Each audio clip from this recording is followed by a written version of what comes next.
Hola, yo soy Valeria y les voy a estar explicando cómo funciona la violencia de género. Para empezar, recapitulando qué es la violencia de género, es todo este tipo de violencia la cual se basa en el género de la persona afectada. Y pues por mayoría de casos, cuando hablamos de violencia de género nos referimos de cierta forma a las mujeres, ¿no? Porque las mujeres son este género que se ha visto más afectada ante estos desequilibrios entre hombres y mujeres a nivel histórico. Existen unas formas de tipificar la violencia de género, empezando por violencia física, y es que la violencia física es esta fuerza física que se utiliza para dañar a la víctima. Esta violencia puede ir creciendo desde golpes y empujones hasta ya el uso de arma blanca o arma de fuego. La que sigue es la violencia psicológica, la cual consiste en humillar y denigrar a la persona con insultos, amenazas, con el fin de tener el control emocional de la víctima, y gracias a esto la víctima puede llegar a estar en aislamiento social, se puede alejar de sus familiares, de sus amigos, al sentirse que solo su agresor es como su único centro de atención afectivo.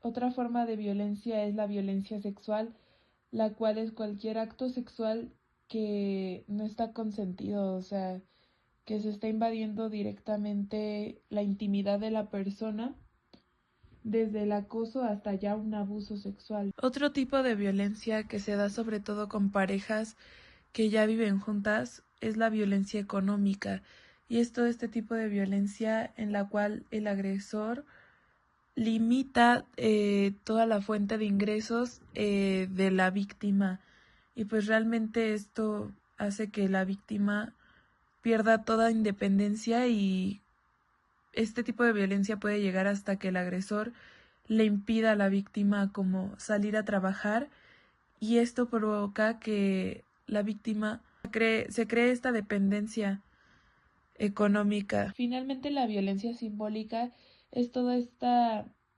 violencia que legitimiza, por así decirlo, los símbolos de desigualdad de género. Existen muchos indicadores de violencia, pero de los principales y de los que pudimos rescatar es que la víctima es controlada por su agresor.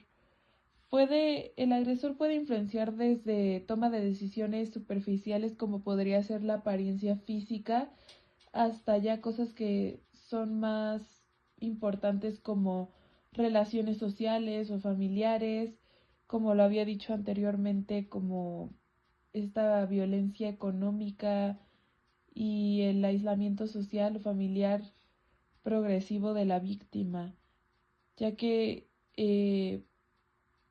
una persona manipuladora, un agresor manipulador, eh, siempre va a buscar que la persona se quede sin alguna otra alternativa que no sea esa persona, que no sea él.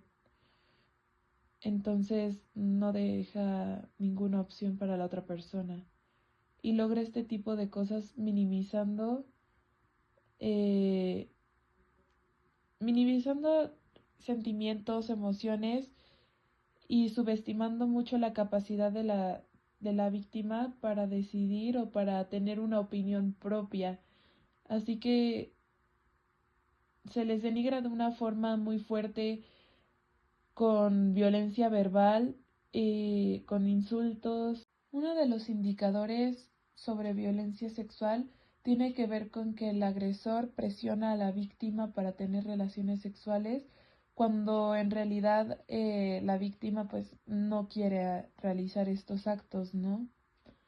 Se les manipula, se les hace sentir que la persona se puede imponer y que puede tomar ese control del físico de la persona, cuando no debería de ser así. Pues bueno, finalmente el agresor hace sentir a la víctima dependiente de ellos en todos los aspectos de su vida. Entonces realmente no existe ningún tipo de independencia, autonomía y, y pues este tipo de cosas son las que hacen que la víctima termine en un aislamiento social y familiar. Existen factores vivenciales que pueden propiciar a que la mujer sea más propensa a aceptar un maltrato o a normalizar los maltratos. Y estos se relacionan con traumas de la infancia. ¿Cómo es que fuimos tratados en nuestra infancia? ¿Cuáles fueron nuestras relaciones familiares, de, de influencias de amistades y patrones de conducta familiares que al final vamos arrastrando? También uno de los factores que más nos confunden, por así decirlo, es que hemos crecido con una idea eh, sobre el amor, cuando realmente pues sí, el amor no es así, el amor no debería, la violencia no debería de romantizarse. Y muchas veces, bajo la creencia de la media naranja o de nuestra otra mitad, eh, pues aguantamos tratos que no deberíamos de aguantar. También otro de los antecedentes, por así decirlo, podría ser haber vivido anteriormente una relación tóxica, ya que finalmente una relación tóxica afecta pues sí a ambas personas, pero precisamente terminas arrastrando patrones de conducta y repites incluso cosas con tu pareja nueva.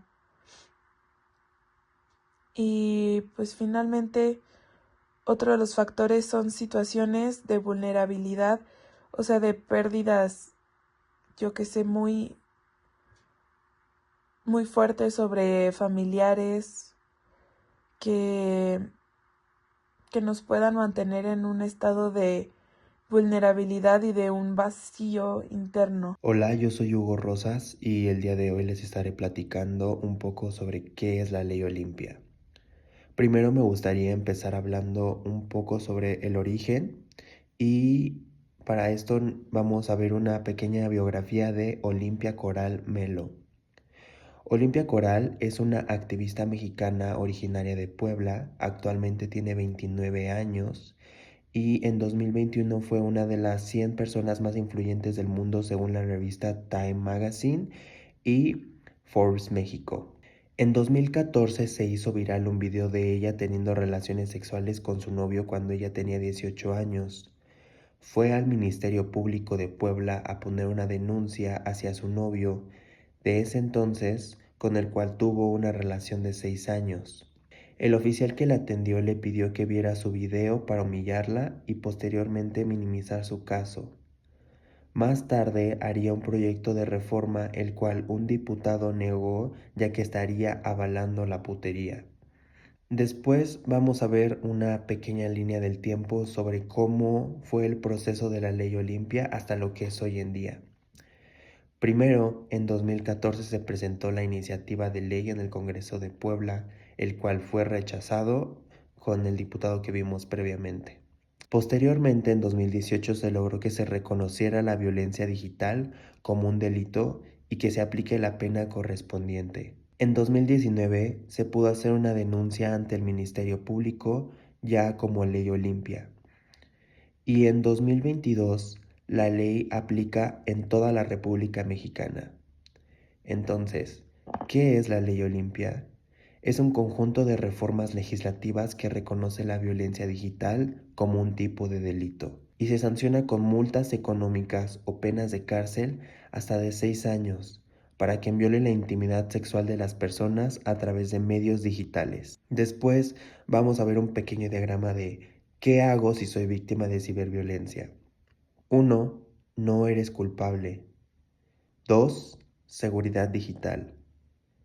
3. Guarda pruebas. Todas las pruebas que puedas encontrar en redes sociales, en mensajes, guárdalas para después poder hacer una denuncia. 4. Denuncia cuando te sientas cómodo, cómoda, cómode. Tienes que saber que no es forzoso denunciar y sabemos el sistema de denuncias que maneja México. Entonces, no es forzoso denunciar, sin embargo, es lo mejor que se puede hacer. Y 5, rompe el pacto patriarcal. Si tienes amigos que objetivizan a las mujeres y hablan de ellas como si fuera un objeto sexual, o tienen grupos en donde se comparten nudes, evita ese tipo de amistades, ignóralas porque son amistades que siguen el pacto. Y para finalizar me gustaría hablar un poco sobre la tasa de impunidad mexicana. En México, un porcentaje significativo de las denuncias por delitos no llega a proceder en el sistema de justicia, lo que crea una alta tasa de impunidad. Esto se debe a factores como la falta de recursos en el sistema judicial, corrupción, sobrecarga de trabajo en las autoridades y la desconfianza en las instituciones.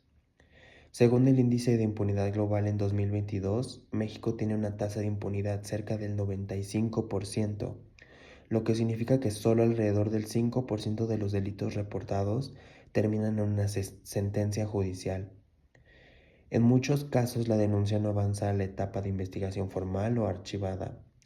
Además, existe un alto índice de cifra negra, es decir, delitos que no se denuncian, estimando un alrededor del 93% según el INEGI.